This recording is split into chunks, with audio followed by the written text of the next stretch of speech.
The rain hit Judge Harold Whitman's windshield like angry fingers tapping on glass. He pressed harder on the gas pedal, wanting to get home after another long day at the courthouse.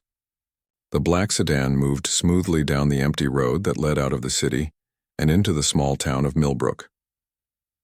Harold looked at his expensive watch. It was almost 7 in the evening. His wife Margaret would be waiting for him at their big house on Elm Street. She had probably already set the table with their best china for dinner. He smiled, thinking about the warm meal and quiet evening ahead. The radio played soft classical music as Harold drove past the old oak trees that lined the road. This was his favorite part of the drive home. The trees created a tunnel of green leaves that made him feel peaceful after dealing with criminals and lawyers all day. He had been a judge for 15 years, and people in the community respected him. Everyone knew Judge Whitman as a fair and honest man. Suddenly, the car made a strange noise. It sounded like metal grinding against metal. Harold frowned and turned down the radio. The noise got louder. Then white smoke started coming from under the hood of his car. "What in the world?" Harold said out loud. He had bought this sedan just 2 years ago. It was supposed to be the best car money could buy. The salesman had promised him it would run perfectly for many years. The smoke got thicker. Harold could smell something burning. He knew he had to stop the car before something bad happened. He looked around for a place to pull over. The road was empty except for a few small buildings ahead. As he got closer, he saw a sign that said Garcia's Auto Repair in faded blue letters. There was a small garage with 2 big doors and a parking lot full of old cars. Some of the cars looked like they had been there for years. Parts of metal and old tires were scattered around the yard. Harold did not want to stop at this place. It looked dirty and poor. He was used to taking his car to the fancy dealership in the city, where men in clean uniforms and ties worked on expensive cars. But the smoke was getting worse, and he did not have a choice. He turned into the parking lot and stopped near the garage doors. Steam was now pouring out from under his hood like water from a boiling pot. Harold turned off the engine and sat in his car for a moment. He looked at his clean suit and shiny shoes. This was not how he had planned to spend his evening. The rain was still falling, making small rivers in the dirt parking lot. Harold could see light coming from inside the garage. Someone was still working even though it was late. He took a deep breath and opened his car door. The smell of motor oil and gasoline hit him right away. It was so different from the clean smell of his courthouse office or his comfortable home. Harold stepped carefully around the puddles, trying not to get his expensive shoes dirty. His suit jacket was getting wet from the rain. He walked toward the open garage door. Inside, he could see an old truck with its hood up. Tools hung on the walls, and there were parts of engines on metal tables. Everything looked used and worn. Oil stains covered the concrete floor like dark maps. Harold heard someone working under the hood of the truck. He could see a pair of legs in blue work pants and heavy boots. The person was making noise with metal tools, fixing something that Harold could not see. "Excuse me," Harold called out in his deep judge voice. "I need some help." The legs moved, and a man came out from under the hood. He was about 45 years old, with dark hair and brown skin. His hands were black with grease, and his blue work clothes were dirty from years of fixing cars. He had kind eyes, but Harold did not notice that. He only saw the dirt and grease. "Yes, sir. What can I do for you?" The man said. He spoke with an accent that Harold recognized as Mexican. Harold felt uncomfortable. He was not used to asking for help from people like this. In his world, everyone wore suits and spoke perfect English. Everyone had college degrees and important jobs. "My car broke down," Harold said slowly, speaking louder than he needed to. "There is smoke coming from the engine. I need someone who knows about cars to look at it." The man wiped his hands on a rag and walked toward Harold. "I am Carlos Garcia. This is my shop. Let me take a look at your car." Harold was surprised. He had thought this man was just a worker. He had not expected him to own the business. But that did not change how Harold felt. The man still looked poor and uneducated to him. They walked out to Harold's car together. Carlos opened the hood while Harold stood back, not wanting to get dirty. Steam was still coming from the engine, but less than before. Carlos looked at the engine for a few minutes without saying anything. He touched some parts and checked different things. Harold watched him but did not think he really knew what he was doing. "Is this your car?" Carlos asked. "Yes, it is," Harold said. "I bought it new 2 years ago. It cost more than most people make in a year." Carlos nodded. It is a good car. But even good cars can have problems. Harold did not like the way Carlos talked about his car. This man probably had never owned anything as nice as this sedan. How could he understand what it meant to have such an expensive car? Can you fix it or not? Harold asked. His voice sounded impatient. I need to get home. My wife is waiting for me. I think I can help you, Carlos said. But I need to check a few things first. It might take some time. Harold looked at his watch again. He was already late. Margaret would be worried about him.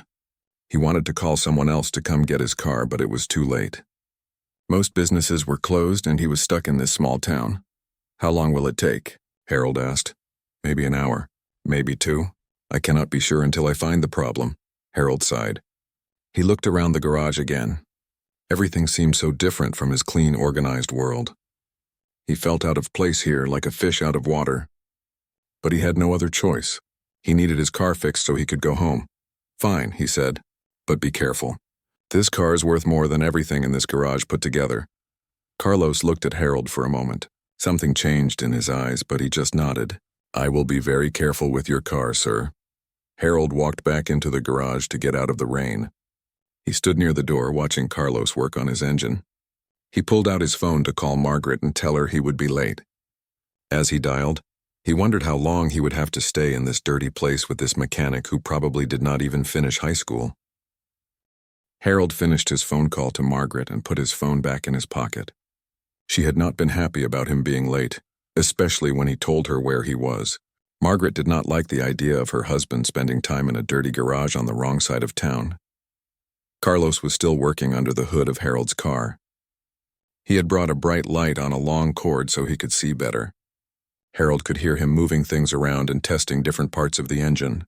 The rain kept falling on the garage roof, making a steady drumming sound. Harold looked around the garage while he waited. The walls were covered with old calendars and pictures of cars. There were shelves full of car parts that looked like they had been there for years. Everything was organized, but it was not clean like the places Harold usually went. In one corner, there was a small office with a desk covered in papers. Harold could see a coffee pot and some old chairs. It looked like a place where working men came to drink coffee and talk about cars. Harold had never been in a place like this before. Sir, can you come here for a minute?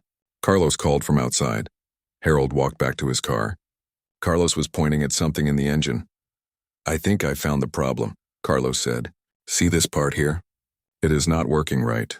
The fluid is leaking, and that is why you got all the smoke. Harold looked where Carlos was pointing, but he did not understand what he was seeing. All the parts looked the same to him. He had never learned about cars. His father had always taken care of those things, and now he paid other people to do it. Are you sure you know what you are talking about? Harold asked. This is a very expensive car with a complicated engine. It is not like the old cars you probably work on. Carlos stopped what he was doing and looked at Harold. I work on all kinds of cars, sir. New ones, old ones, expensive ones, cheap ones. An engine is an engine. Harold did not believe him. How could someone who worked in a place like this understand modern car technology? Harold's car had computers and sensors and all sorts of advanced parts. This mechanic probably learned everything he knew by trial and error, not through proper education. Where did you learn to work on cars? Harold asked. He spoke slowly like he was talking to a child. I have been working on cars for many years, Carlos said. I started when I was young. But where did you go to school? Harold pressed. Did you take classes?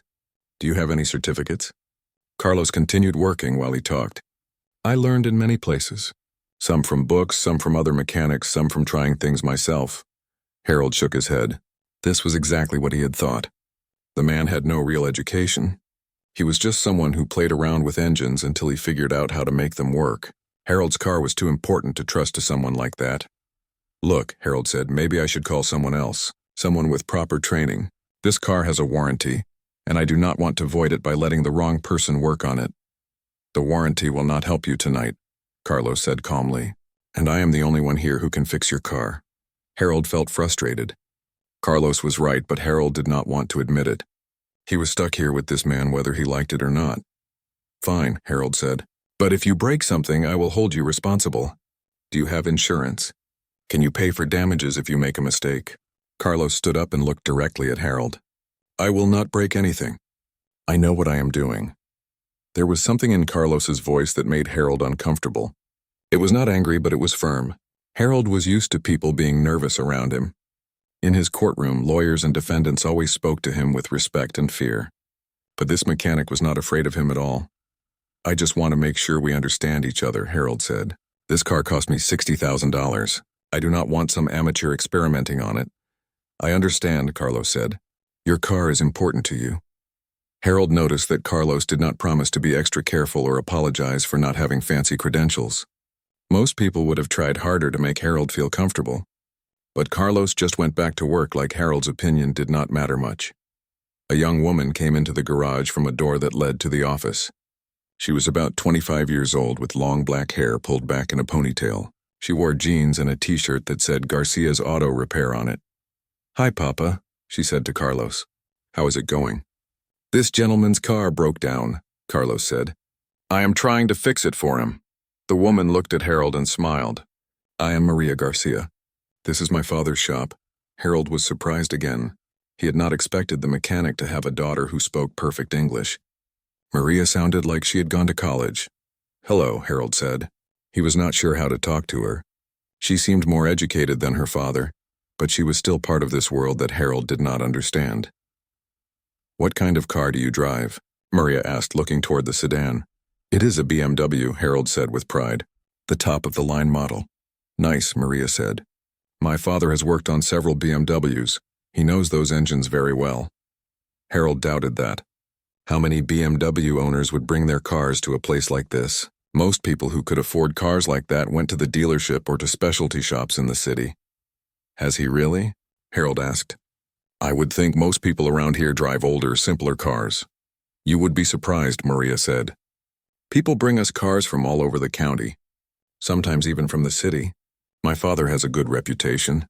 Harold found that hard to believe. If Carlos was so good, why was his shop so small and old? Why did he work in this poor part of town instead of opening a modern garage in a better area? "Maria, can you get the gentleman some coffee?" Carlos called from outside. "This might take a while." "Of course," Maria said. "Would you like some coffee, Mr. Whitman?" Harold said. "Judge Whitman. And yes, I suppose I could use some coffee." Maria's eyes widened a little when he said he was a judge. Most people reacted that way. Harold was used to the respect that came with his title. It made him feel more comfortable to see that this family understood who they were dealing with. "I will get you some fresh coffee, Judge Whitman," Maria said. "Please sit down." She pointed to an old chair near the desk. Harold looked at it carefully before sitting down. It was clean, but it was not the kind of furniture he was used to. Everything in his office was made of expensive wood and leather. This chair was just metal and plastic. Maria brought him a cup of coffee in a plain white mug. The coffee was hot and actually tasted good. Harold had expected it to be cheap and bitter, but it was better than what he sometimes got at the courthouse. "Thank you," he said. "No problem. My father should have your car running soon. He is very good at fixing things." Harold sipped his coffee and watched Carlos work through the window. The man moved with confidence like he knew exactly what he was doing. But Harold still had doubts. How could someone with no real education understand the complex technology in his car? Harold sat in the uncomfortable chair and watched Carlos work on his car. 20 minutes had passed, and the mechanic was still looking at the engine. Harold was getting more impatient with every minute that went by. He looked at his watch again and sighed loudly.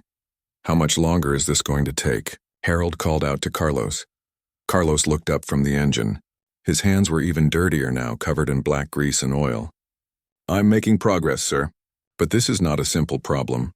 "What do you mean it is not simple?" Harold stood up and walked outside. "It is just a car. You turn the key and it runs. How complicated can it be?" Carlos wiped his hands on his work clothes. "Modern cars are very complicated, sir." "They have many systems that work together. When one thing breaks, it can affect other things." Harold shook his head. "Look, I do not want to hear excuses. I just want my car fixed. Maybe you are not the right person for this job." "I can fix your car," Carlos said quietly. "But I need time to do it right." "Time?" Harold's voice got louder. "I have been here for almost an hour already." "How much time do you need? Are you sure you even know what you are doing?" Carlos looked at Harold for a long moment before answering. "Yes, sir. I know what I am doing." "Really?" Harold walked closer to the car. Because from where I stand, it looks like you are just guessing, moving parts around and hoping something works. I am not guessing, Carlos said. I am checking each system to find the exact problem. Harold laughed, but it was not a friendly laugh. Right. And I suppose you learned this scientific method in all those years of playing around with broken-down trucks and old cars. Carlos stopped working and looked directly at Harold. Is there something wrong with fixing trucks and old cars? No, Harold said quickly. I am just saying that my car is different. It has technology that you probably have never seen before. Computer chips, sensors, fuel injection systems. This is not some old pickup truck that you can fix with a hammer and some tape. I understand, Carlos said. Your car is special. Harold could hear something in Carlos's voice, but he ignored it. He was too focused on his own frustration. Exactly. It is special. And expensive. And I need someone who really understands these systems, not someone who learned everything by trial and error. Maria came out of the office. She had heard Harold's voice getting louder. Is everything okay? Your father is taking too long, Harold said to her. I am beginning to wonder if he has the skills to work on a car like this. Maria looked at her father, then back at Harold. My father is very experienced with all types of cars. I am sure he is, Harold said. But experience with old cars does not mean he understands new technology. This car has systems that require special training to work on. What kind of special training? Maria asked. Harold waved his hand in the air. Engineering courses. Computer programming. Advanced diagnostics. Things they teach in technical schools and colleges. Not things you pick up by watching other mechanics or reading repair manuals. Carlos had gone back to working on the engine, but Harold could see that his movements were more tense now. My father has studied cars for many years, Maria said carefully. I am sure he has, Harold said. But studying and real education are two different things. I am not trying to be mean, but facts are facts. Some jobs require formal education, and modern car repair is one of them. What kind of education do you think someone needs? Maria asked. Harold was happy to explain. As a judge, he was used to being the expert in the room. Well, first you need to understand basic engineering principles. Physics, mathematics, chemistry. Then you need specialized training in automotive systems. Electronics, computer science, material science. These are not things you can learn by watching someone else work. I see, Maria said. Look at me, Harold continued. I went to law school for 3 years after college. 7 years of education just to become a lawyer, then more years of experience before I became a judge. That is what real preparation looks like. Carlos was still working, but Harold could see that he was listening to every word. Your father seems like a nice man, Harold said to Maria. But nice is not enough when you are dealing with expensive, complicated machinery. I need someone with proper credentials. What kind of credentials? Maria asked. Degrees, Harold said. Certificates from recognized schools. Professional licensing. Things that prove someone has real training, not just experience. Harold walked around to the other side of his car. I mean, where did your father even come from? Did he grow up here? Did he go to school in this country? He came here from Mexico when he was young, Maria said. Ah, Harold said, as if that explained everything. So he probably did not have access to good schools or proper training. That makes sense. Carlos's hand stopped moving for a moment, but then he continued working. It is not his fault, Harold said, trying to sound understanding. People like your father do the best they can with what they have. But when it comes to something as important and expensive as my car, I need someone with real qualifications. People like my father? Maria repeated. You know what I mean, Harold said. Immigrants who came here without much education. They work hard, and that is good. But hard work is not the same as technical knowledge. I understand, Maria said, but her voice sounded different now. Harold continued talking, feeling like he was being reasonable and fair. It is just common sense. You would not ask someone who learned to cook by watching their grandmother to prepare a meal for a fancy restaurant. You would not ask someone who reads law books as a hobby to represent you in court. And you should not ask someone who learned about cars by working in a garage to fix advanced automotive technology. Carlos stood up and faced Harold. Sir, I think I know what is wrong with your car. Finally, Harold said. What is it? And please explain it in simple terms. I do not need a complicated story. Carlos looked at Harold for a long moment. It is the fuel injection system. One of the sensors is not working correctly. It is telling the computer to send too much fuel to the engine. That causes the smoke and the problems you experienced. Harold frowned. The fuel injection system? That sounds serious. Can you fix it? Yes, I can fix it. But the part I need is not something I keep in stock. It is a specialized computer component. See? Harold said to Maria. This is exactly what I was worried about. Your father does not even have the right parts. A real automotive shop would have everything needed to fix any car. I can get the part, Carlos said. But it will take time. How much time? Harold asked. Maybe tomorrow. Maybe the day after? Tomorrow? Harold's voice got loud again. I cannot wait until tomorrow. I need my car tonight. I'm sorry, sir. But without the right part, I cannot fix your car properly. Harold felt his anger rising. This is ridiculous. I knew I should not have stopped at a place like this. A real garage would have the parts I need. A real mechanic would have fixed this by now. Carlos cleaned his hands on a rag and looked at Harold calmly. I am sorry you feel that way, sir. Harold paced back and forth in the garage while Carlos continued to examine his car. The rain was still falling outside and Harold felt trapped. He was stuck in this dirty place with people he did not trust and his expensive car was broken. Wait a minute, Carlos said suddenly. He was looking at a different part of the engine now. Let me check something else. Harold stopped pacing and watched. Carlos was using a small computer device that he plugged into a port under the dashboard. Harold had seen mechanics at the dealership use similar devices, but he was surprised that this small garage had one. What is that thing? Harold asked. It is a diagnostic scanner, Carlos said. It reads the computer codes from your car's systems. Oh, Harold said. He was a little surprised that Carlos had such equipment, but he tried not to show it. Well, I suppose even small shops need basic tools these days.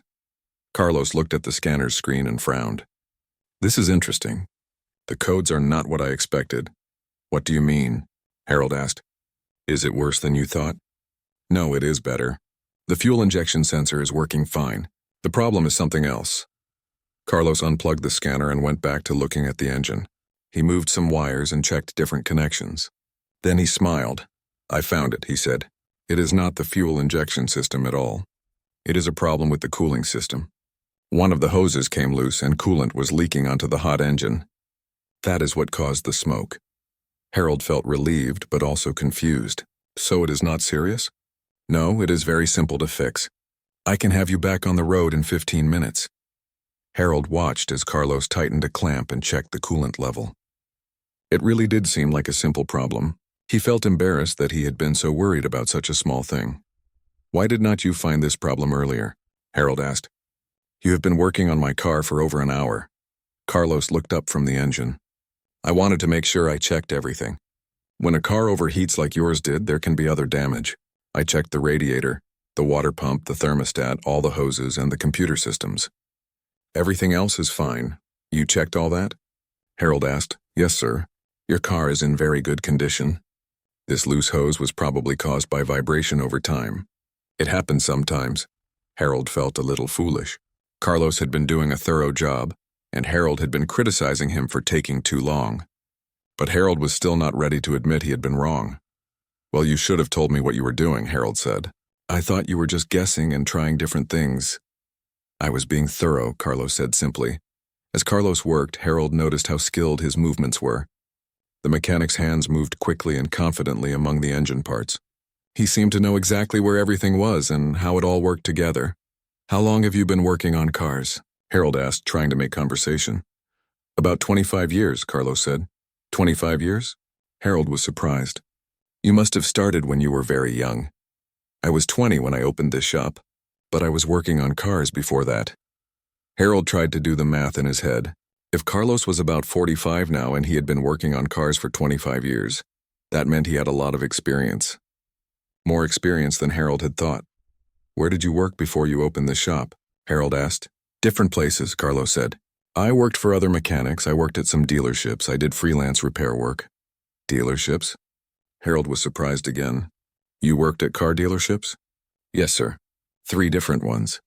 Harold had assumed that someone who owned a small garage like this had never worked anywhere important, but car dealerships were serious businesses. They would not hire someone who did not know what he was doing. Which dealerships? Harold asked. BMW, Mercedes, and Toyota, Carlos said. I worked at each one for a few years. Harold's mouth opened a little. BMW was where he took his car for regular service. It was an expensive, high-end dealership with modern facilities and trained technicians. How could this man have worked there and ended up in this small garage? "You worked at the BMW dealership?" Harold asked. "The one in the city?" "Yes, sir. I was there for 4 years. Why did you leave?" Carlos was quiet for a moment while he added coolant to the car's system. "I wanted to start my own business." Harold found this hard to believe. "You left a good job at a BMW dealership to open this place?" "I wanted to work for myself," Carlos said, "and I wanted to serve people in my community." Harold looked around the garage again. It was clean and organized, but it was nothing like the modern BMW service center. Why would someone choose to work in a place like this when they could work somewhere much nicer? "But you must make less money here," Harold said. "Dealerships pay their mechanics well." "Money is not everything," Carlos said. Harold disagreed with that, but he did not say so. In his experience, money was very important. It determined where you lived, what you drove, where your children went to school, and how people treated you. "Done," Carlos said, closing the hood of Harold's car. "You can start it now." Harold got in his car and turned the key. The engine started immediately and ran smoothly. No smoke came from under the hood. The temperature gauge showed normal. "How much do I owe you?" Harold asked, getting out of the car. $40, Carlos said. Harold was shocked. $40? That is all? It was a simple repair. It only took a few minutes to fix once I found the problem. Harold pulled out his wallet. At the BMW dealership, they charged him over $100 just to look at his car. A repair like this would have cost at least $200. "Are you sure that is enough?" Harold asked. "You spent a lot of time checking everything." $40 is fair, Carlos said. Harold gave him two $20 bills. As Carlos went to the office to write a receipt, Harold felt confused about everything that had happened. This mechanic had fixed his car quickly and cheaply. He had done a thorough job and had the right equipment. He had even worked at BMW before, but Harold still felt uncomfortable. Something did not make sense to him. If Carlos was so skilled, why was he working in this small garage instead of somewhere more impressive? Why did he live in this poor part of town instead of in a nice neighborhood like Harold's? Harold thought maybe Carlos was not telling the truth about his background. Maybe he had only done simple jobs at those dealerships. Maybe he had been fired for making mistakes. There had to be some explanation for why such a skilled mechanic was working in such a humble place. Maria came out of the office with Harold's receipt. "Here you go, Judge Whitman. I hope your car runs well for you." "Thank you," Harold said, taking the receipt. "Your father did fix the problem." "He always does," Maria said with a smile. Harold wanted to ask more questions about Carlos's background, but he was eager to get home. Margaret would be very worried by now, and his dinner was probably cold. "Well, goodbye," Harold said, getting into his car. As he drove away, Harold looked in his rearview mirror and saw Carlos and Maria standing in front of their garage. They waved at him, and he waved back automatically. The car ran perfectly as Harold drove home through the rain. But he could not stop thinking about the mechanic who had fixed it. 3 weeks later, Harold's car started making the same strange noise again. He was driving home from court when he heard the familiar sound of metal grinding against metal. This time he knew exactly where to go. Harold did not want to go back to Garcia's auto repair, but his car was acting up again and it was the closest place. Besides, Carlos had fixed the problem quickly and cheaply the last time. Harold told himself that maybe the mechanic was not as bad as he had first thought. When Harold pulled into the parking lot, he saw Carlos working on a shiny red sports car. It was a Ferrari, one of the most expensive cars in the world. Harold was surprised to see such an expensive car at this small garage. "Hello again," Carlos said when he saw Harold get out of his BMW. "Is your car having problems?" "Yes," Harold said. "It is making the same noise as before. Maybe you did not fix it properly the first time." Carlos wiped his hands and walked over to Harold's car. "Let me take a look." As Carlos opened the hood, Harold looked at the Ferrari. "Whose car is that?" "It belongs to Mr. Thompson," Carlos said. "He owns the big factory outside of town." Harold knew who Mr. Thompson was. He was one of the richest men in the county. Harold was surprised that someone like that would bring his car to this garage. "Why does he come here?" Harold asked. "There are Ferrari dealerships in the city. He says I do better work," Carlos said simply. Harold found that hard to believe. A man who could afford a Ferrari could afford to take it anywhere he wanted. Why would he choose this small garage over a fancy dealership? How long has he been coming here? Harold asked. About 5 years, Carlos said. Ever since I fixed a problem that 3 other shops could not solve. Harold looked at the Ferrari again. It was beautiful and probably cost more than most people's houses. If Mr. Thompson trusted Carlos with a car like that, maybe the mechanic was better than Harold had thought. Your car has the same problem as before, Carlos said. The hose clamp came loose again, but this time I will replace it with a better one that will not come loose. Why did it come loose again? Harold asked. Sometimes these things happen twice before they are really fixed, Carlos said. I will not charge you anything this time since it is the same problem. Harold was surprised by this offer. Most mechanics would charge for any work they did, even if it was related to a previous repair. While Carlos worked on the car, Harold walked around the garage. He noticed things he had not seen the first time. There were certificates on the walls and pictures of Carlos with other people. Some of the pictures showed Carlos receiving awards or shaking hands with important-looking men in suits. Harold looked more closely at one of the certificates. It was from the National Institute for Automotive Service Excellence. Harold had heard of this organization. It was very respected in the automotive industry. The certificate showed that Carlos had passed advanced tests in engine repair, electrical systems, and computer diagnostics. Papa, I need to ask you about the Henderson account, Maria said. Coming out of the office with some papers, what about it? Carlos asked from under Harold's hood. They want to order 50 more of the modified fuel pumps, but they need them delivered next month. Can we make that deadline? Harold was confused. What were they talking about? It sounded like Carlos was making parts, not just repairing them. We can do it, Carlos said. Call them and confirm the order. Modified fuel pumps? Harold asked Maria. What is that about? Maria looked at her father, who nodded. My father designs and makes special parts for racing cars and high-performance vehicles, Maria explained. Companies all over the country order them. Harold was shocked. He makes parts? Yes, he has improved the design of several common car parts. His modifications make engines run better and last longer. Harold looked at Carlos, who was still working on his car. You design car parts? Sometimes, Carlos said. When I see ways to make things work better. Harold did not understand. But you are just a mechanic, Maria laughed. My father is not just a mechanic. He is an inventor. An inventor, Harold repeated. Look at those framed papers on the wall, Maria said, pointing to an area Harold had not examined closely. Those are patents. Harold walked over to look at the frames. The papers were official-looking documents with government seals. At the top of each one it said, United States Patent in large letters. Harold read the titles of the inventions. They were all related to automotive technology.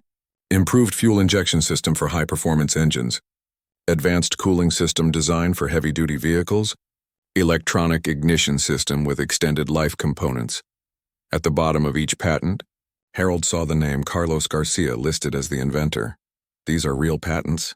Harold asked. Of course they are real, Maria said. My father has 23 patents for automotive inventions. Harold stared at the patents. He had always thought of patents as things that big companies and university researchers got. He had never imagined that a small-town mechanic could invent things important enough to get patents. How long has he been inventing things? Harold asked. For about 15 years, Maria said. It started when he was working at the dealerships. He would see problems with cars and think of ways to fix them better. Then he started developing his own solutions. Harold looked at Carlos with new eyes. The man was still working on Harold's car, his hands dirty with grease, but now Harold knew there was much more to him than he had realized. Do companies actually use his inventions? Harold asked. Oh yes, Maria said proudly. Several major automotive companies license his patents. They pay him royalties every time they use one of his designs in their cars. Harold felt dizzy. This man who worked in a small garage, who Harold had looked down on and insulted, was being paid by major corporations for his inventions. Which companies? Harold asked quietly. BMW, Mercedes, Toyota, Ford, General Motors, Maria listed, and several smaller companies that make racing parts and high-performance modifications. Harold's own car company, BMW, was paying Carlos for his inventions. The car Harold was so proud of probably contained parts that Carlos had designed. Your car is ready, Carlos called from outside. Harold walked back to his car in a daze. Carlos had not only fixed the problem, but it also replaced several other parts that were starting to wear out.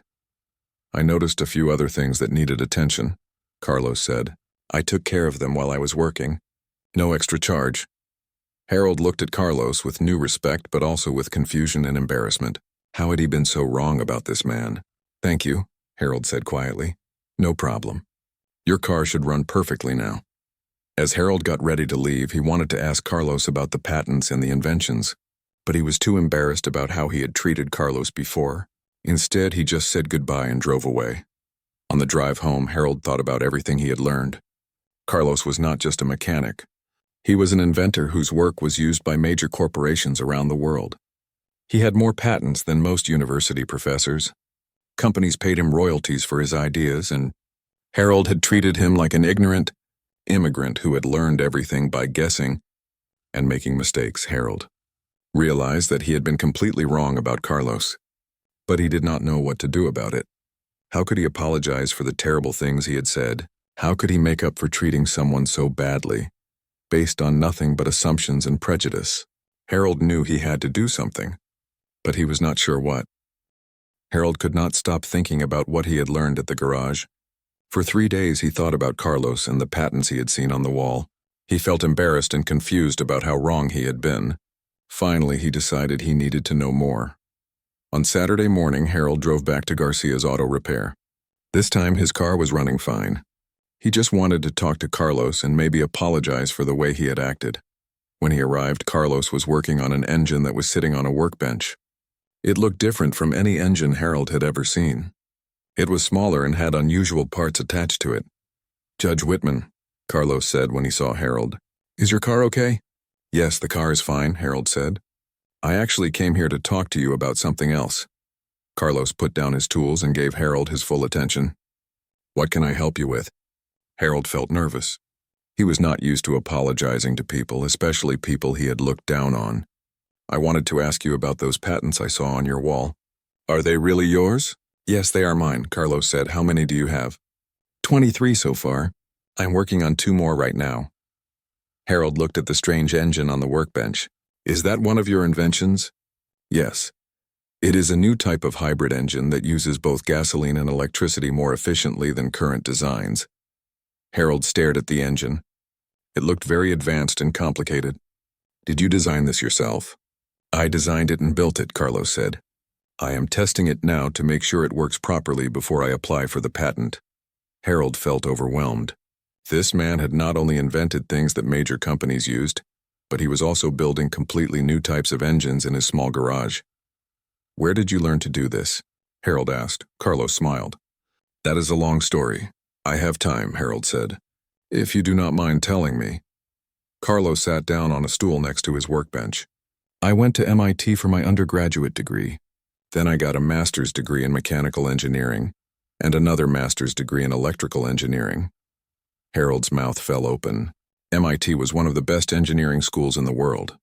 Only the smartest students could get in, and only the most dedicated could graduate. You went to MIT? Harold asked in shock. Yes. I graduated summa cum laude with both degrees. Harold knew what summa cum laude meant.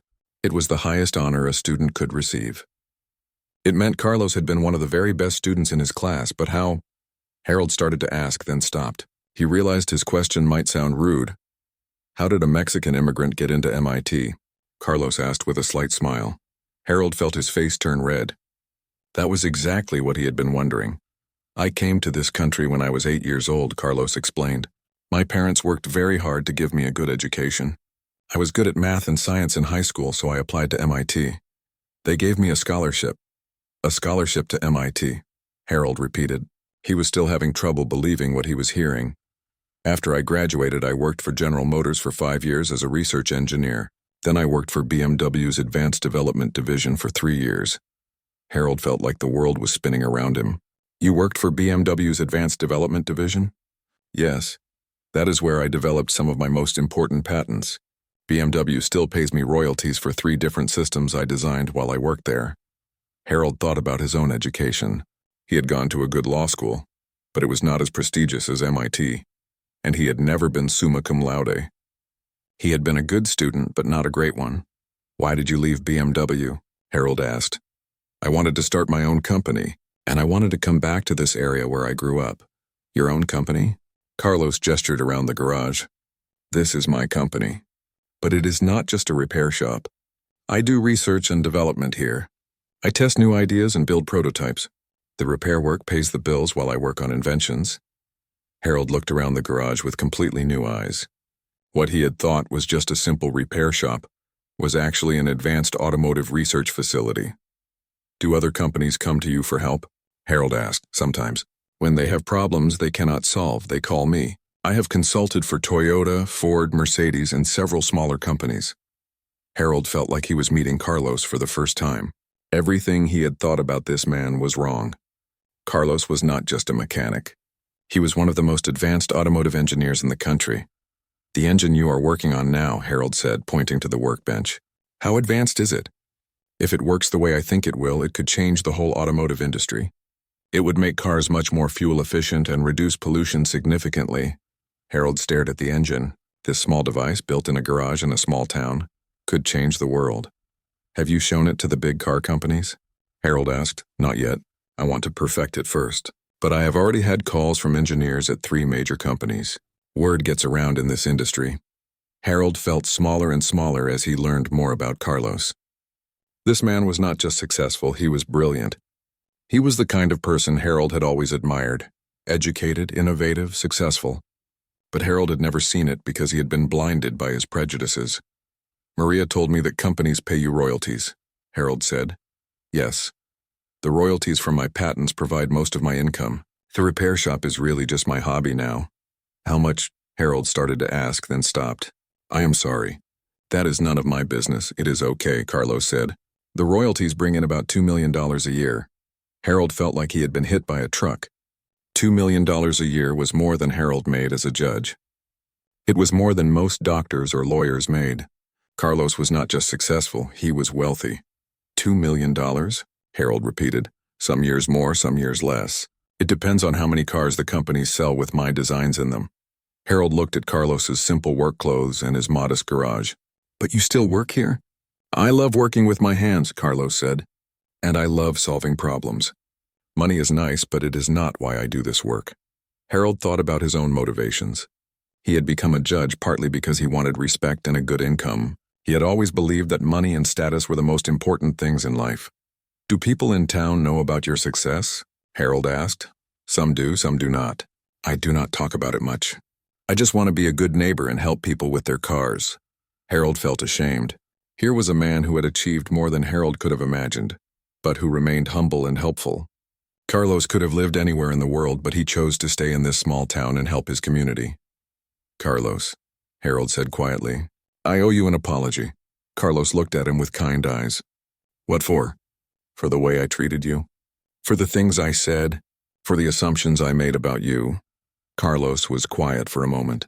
What assumptions did you make? Harold took a deep breath. I assumed you were uneducated. I assumed you were poor. I assumed you did not understand modern technology. I assumed you were not qualified to work on my car. I was wrong about everything. I see, Carlos said. I am a judge, Harold continued. I am supposed to be fair and impartial, but I judged you based on how you looked and where you worked. I am sorry, Carlos smiled. Thank you for saying that. But you do not need to apologize. Many people make the same assumptions. That does not make it right, Harold said. No, it does not. But it makes it understandable. People judge by what they see on the surface. It is human nature. Harold felt grateful for Carlos's kindness, but he still felt terrible about his behavior. He had treated a brilliant engineer like an ignorant laborer. He had insulted a man who was more successful and accomplished than he was. How do you stand it? Harold asked. How do you deal with people like me who treat you badly because of their prejudices? Carlos thought for a moment. I try to remember that their opinions do not change who I am or what I have accomplished. And sometimes, like today, people learn and change their minds. Harold nodded. He had certainly learned something today. He had learned that his assumptions about people could be completely wrong. He had learned that success and intelligence came in many different forms. And he had learned that he still had a lot to learn about treating people with respect and dignity. Harold sat in his car outside Garcia's auto repair for a long time after his conversation with Carlos. He felt confused and upset about everything he had learned. How could he have been so wrong about someone? How could he have treated a brilliant engineer so badly? When Harold got home, he could not stop thinking about Carlos. He went to his computer and looked up information about MIT's engineering programs. He learned that less than 10% of applicants were accepted to the school. Getting a scholarship there was even more difficult. Harold also looked up information about automotive patents. He learned that getting a patent was a complicated process that required proving your invention was new and useful. Having 23 patents meant Carlos was one of the most successful inventors in his field. The more Harold learned, the worse he felt about his behavior. He had insulted a man who was more educated, more successful, and more accomplished than he was. And Carlos had treated him with kindness and respect despite the insults. Harold told his wife Margaret about what he had learned. She was shocked. "You mean that mechanic is a millionaire inventor?" Margaret asked. "He is not just a mechanic," Harold said. "He is an engineer and inventor who happens to enjoy fixing cars." "But why does he work in that old garage? Why does not he have a fancy office somewhere?" Harold had wondered the same thing. "I think he likes working with his hands. And he wants to help people in his community." Margaret shook her head. "I cannot believe it. He seems so ordinary." "That is exactly the problem," Harold said. "We judged him by his appearance instead of getting to know him as a person." Harold spent the weekend thinking about Carlos and about his own prejudices. He realized that he had always made assumptions about people based on how they looked, where they worked, and how they spoke. As a judge, he was supposed to be fair and impartial, but he had not been fair to Carlos at all. On Monday morning, Harold was in his courtroom hearing a case about a traffic accident. One of the witnesses was a young Hispanic man who worked as a construction worker. Harold found himself looking at the man differently than he would have a week earlier. Instead of assuming the man was uneducated or unreliable, Harold listened carefully to his testimony. The construction worker spoke clearly and intelligently about what he had seen. His testimony was detailed and helpful to the case. After the hearing, Harold realized that he might have treated this witness differently if he had not learned about Carlos. He might have been less patient or less respectful. The thought made him uncomfortable. That afternoon, Harold decided to go back to Garcia's auto repair. He wanted to talk to Carlos again and try to make things right between them. When Harold arrived, he saw Carlos working on his hybrid engine again. The device looked even more complicated than it had the week before. "Judge Whitman," Carlos said when he saw Harold, "what brings you back?" "I have been thinking about our conversation," Harold said, "and I realize that just apologizing is not enough. I want to do something to make up for the way I treated you." Carlos stopped working and looked at Harold. "That is not necessary." "Yes, it is," Harold said firmly. "I was wrong and I want to make it right." "What did you have in mind?" Carlos asked. Harold had thought about this. "I want to help people learn about your work. Maybe you could give a talk at the courthouse or at the community center. People should know about the amazing things you have accomplished." Carlos smiled. "That is very kind of you to offer. But I do not really like giving speeches." "Then maybe I could write an article about you for the newspaper," Harold suggested. "Or maybe we could organize some kind of event to honor your contributions to the community." Carlos wiped his hands on a rag and sat down on his stool. "Judge Whitman, can I tell you something?" "Of course. I do not need public recognition. I do not need awards or newspaper articles. What I need is for people to treat each other with respect and dignity, regardless of what they look like or where they come from." Harold felt the full weight of Carlos's words. "You are talking about how I treated you." "I'm talking about how many people treat many other people," Carlos said gently. "You are not the first person to make assumptions about me, and unfortunately you probably will not be the last. But that is exactly why people need to know about you," Harold said. "If they knew about your education and your inventions, they would treat you differently." Carlos shook his head. "But that is the problem. People should not need to know about my degrees or my patents to treat me with respect. Every person deserves to be treated with dignity, whether they have a PhD from MIT or whether they never finished high school." Harold felt like Carlos had just taught him another important lesson. Harold had been thinking that the solution was to make people aware of Carlos's accomplishments. But Carlos was saying that the real solution was to treat all people with respect, regardless of their accomplishments. "You are right," Harold said quietly. "Everyone deserves respect. Think about it this way. Carlos continued. What if I really was just a simple mechanic with no formal education? Would it have been okay for you to treat me the way you did? Harold thought about the question. No, it would not have been okay. That is the point. My education and my inventions do not make me a better person than someone who learned to fix cars by working in a garage. They just make me different, Harold nodded. He was beginning to understand what Carlos was trying to teach him. But I still want to do something to make up for my behavior, Harold said. Then use what you have learned to treat other people better, Carlos said. When you see someone who looks different from you, or who speaks with an accent, or who works with their hands, remember this conversation. I will, Harold promised. And if you see other people treating someone badly because of their appearance or their job, maybe you can speak up for them. Harold thought about all the times he had seen people being treated unfairly and had said nothing. You are asking me to stand up for people who are being discriminated against. I'm asking you to use your position as a judge to promote fairness and respect for all people, Carlos said. Harold realized that Carlos was giving him a way to make a real difference. As a judge, Harold had influence in the community. He could use that influence to promote tolerance and understanding. I will do that, Harold said. I promise, Carlos smiled. That would mean more to me than any newspaper article or public event. Harold looked at the hybrid engine on Carlos's workbench. Can I ask you something about your invention? Of course. If this engine works the way you think it will, it could help reduce pollution and save people money on gas. That is the idea. So your work is not just about making money. It is about making the world better, Carlos nodded. I want to use my skills to help solve problems. Pollution is a big problem. If I can help solve it even a little bit, then my work has meaning. Harold felt humbled again. Carlos was not just brilliant and successful. He was also using his talents to help humanity. Harold thought about his own work as a judge. Was he using his position to make the world better, or was he just going through the motions? Carlos, Harold said, I want you to know that meeting you has changed me. You have made me a better person. I hope so, Carlos said with a smile, because you have the power to change other people too. As Harold prepared to leave, he realized that this conversation had been more important than any he had ever had in his courtroom. Carlos had taught him lessons about respect, dignity, and using your talents to help others. Harold knew that he would never again judge someone by their appearance or make assumptions based on prejudice. And he would use his position as a judge to promote fairness and respect for all people, just as Carlos had asked him to do.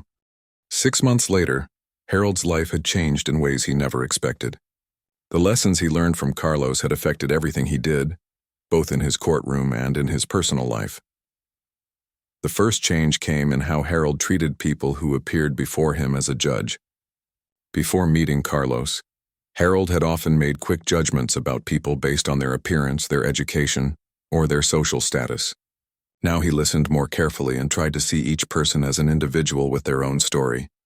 One day, a young woman appeared in his court charged with driving without a license.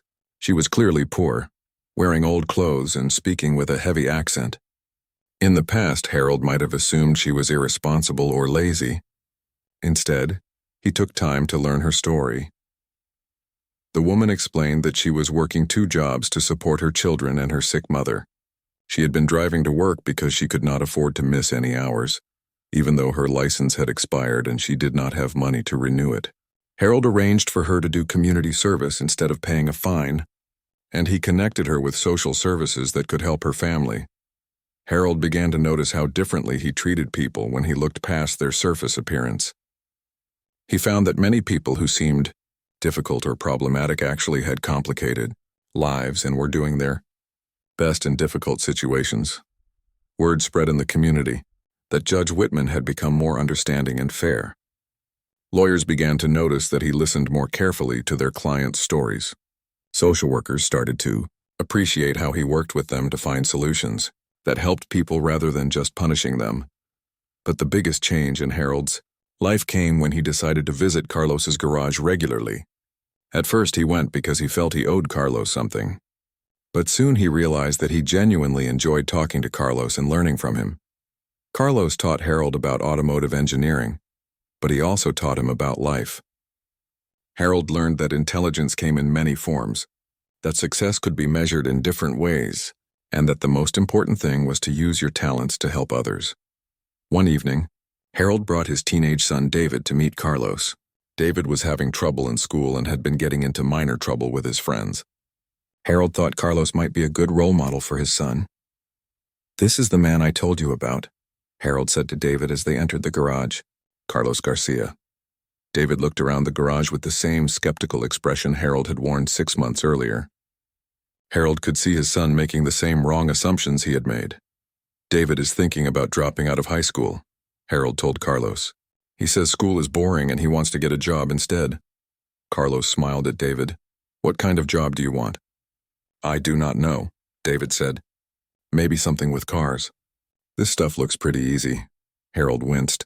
David was making the same mistake he had made. "Working on cars can be easy or very difficult depending on what you are trying to do," Carlos said calmly. "Let me show you something." Carlos led David over to his hybrid engine. "I have been working on this for 2 years. It requires knowledge of mechanical engineering, electrical engineering, computer programming, chemistry, and physics." David looked at the engine with new interest. "You have to know all that just to work on cars?" "To work on some cars, yes. Modern vehicles are very complicated machines." Carlos spent an hour showing David different parts of the engine and explaining how they worked. He talked about the mathematics involved in calculating fuel efficiency and the chemistry involved in reducing emissions. By the end of the conversation, David's attitude had completely changed. "How long did you go to school to learn all this?" David asked. "I got 2 master's degrees from MIT, Carlos said, "but I am still learning new things every day." David's eyes widened. Harold could see his son realizing that the man in dirty work clothes was actually one of the smartest people he had ever met. "Maybe I should stay in school," David said quietly. "Education is important," Carlos agreed. "But what you do with your education is even more important. You should use your knowledge to help people and make the world better." On the drive home, David was quiet for a long time. Finally, he said, "Dad, I thought that guy was just a regular mechanic." "I thought the same thing when I first met him," Harold admitted. "I learned not to judge people by their appearance." "He is really smart," David said. "And he seems really nice too." "He is both," Harold said. "And he taught me some important lessons about treating people with respect." Harold began to see changes in David's behavior at school. His son started taking his classes more seriously and stopped getting into trouble. When Harold asked him about it, David said, "I keep thinking about what Mr. Garcia said about using education to help people." A year after Harold first met Carlos, something unexpected happened. Harold received a call from the mayor of their town. "Judge Whitman," the mayor said, "we are looking for someone to serve on a committee to promote diversity and understanding in our community. Several people have recommended you. They say you have become a strong advocate for treating all people fairly." Harold was surprised and honored. "I would be happy to serve on that committee." "Excellent. We want to organize events and programs that bring different groups of people together. We think you would be perfect for this work." Harold accepted the position and threw himself into the work. He helped organize community events where people from different backgrounds could meet and learn about each other. He spoke at schools about the importance of not judging people by their appearance. He worked with local businesses to promote fair hiring practices. During one of these events, Harold invited Carlos to speak to a group of high school students about his career and his inventions. Carlos was reluctant at first, but Harold convinced him that sharing his story could inspire young people. Carlos's presentation was a huge success. The students were amazed to learn that someone who looked like an ordinary mechanic had graduated from MIT and held dozens of patents. Many of them said afterward that Carlos had changed their ideas about what was possible for their own lives. After the presentation, Harold and Carlos sat in the school cafeteria talking. "You have really made a difference in this community," Carlos said to Harold. "I hear about the work you are doing to promote understanding between different groups of people." "I learned from the best teacher," Harold replied. "You showed me what it means to treat people with dignity and respect." "You were ready to learn," Carlos said. "Not everyone is."